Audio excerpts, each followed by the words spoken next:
Mis queridos riders, y así de esta manera dejábamos atrás el dique La Angostura para retornar a nuestros hogares.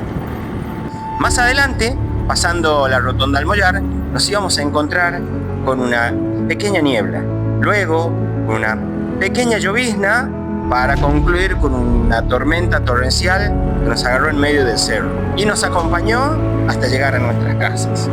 Queridos riders, los invitamos a que recorran estos hermosos paisajes y que nos sigan en nuestro canal, ya que el próximo video que vamos a traerles va a ser visitando la hermosa provincia hermana de Catamarca, donde con nuestro grupo de amigos recorreremos la cuesta del Portezuelo. Prometemos traerles imágenes épicas, prometemos mostrarle una ruta inolvidable y, queridos riders, los despido con un enorme abrazo. Usen el casco, respeten las normas de tránsito y les deseo buena ruta para todos mis queridos riders. A la distancia los abrazo y nos vemos en el próximo video.